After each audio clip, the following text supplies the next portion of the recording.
Welcome back to another episode of A Little Bit Off Outdoors. Today we're starting to tear apart the Grady-white. A lot of work to be done. You'll get to see quite a bit of it. Just stay tuned and like, subscribe, share, all that good stuff. We need lots of subscribers.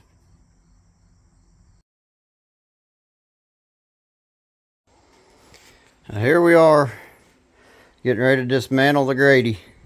This is a Grady-white 25 sailfish, a 252G to be exact.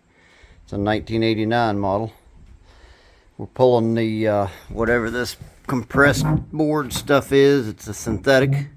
This will all be replaced with wood when it goes back together. We're getting ready to pull the fuel tank floor panels, pull out the back end of the front of the transom, and go down and see what we need to work on and what we need to replace. She'll look like new when we're done. Stay tuned.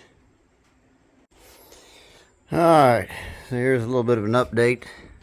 Got the back panel out where we can see everything in the back side. It's sitting back there. Now, we're getting ready to pull these panels up. You got to be careful not to apply too much pressure on these.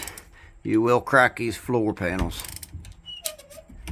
Now I've got a little bit of pressure. Now what I'm going to do is start working this with the utility knife, cutting this seal. While there's a little bit of tension on it, and it should let go.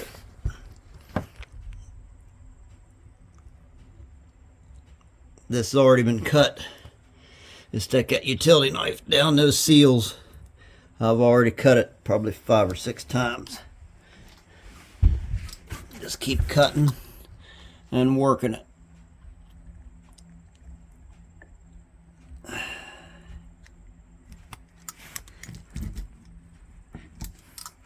Just keep working it like that and it'll finally let go. Be back to you shortly.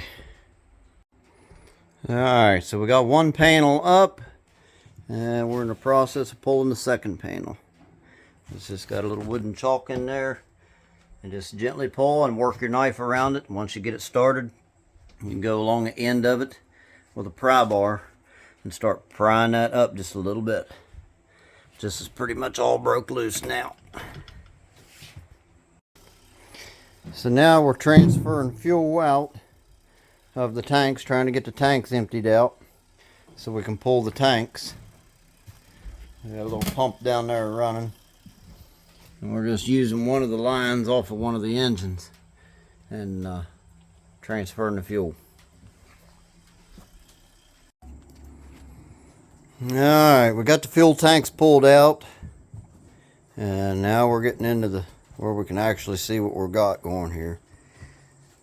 This is a Grady-white, like I said, and Grady dropped the ball. There's too much plywood and wood that was exposed. It was never glassed over. Down there's a stringer that never had glass on it. And these open edges where all these holes were drilled through, that's what caused the rot. There's the fuel tanks, 125 gallon and a 75 gallon. Definitely got some work to do. So as you can see, we got the fuel tanks out. And I've been looking at everything in here. We got separation rod in here. Just seeing we got bad stringers right there. There. Chasing down. These lines are all rotted off. They got a steel mesh inside of them. I don't know why that Grady would have used lines with steel mesh inside of a hose. The fuel lines have been rerouted. We found the old ones is right here. Right here. We're going to try to rerun the original fuel lines here eventually with new line going in. Hoping that right here will be the end of what we have to cut apart. Got our fingers crossed.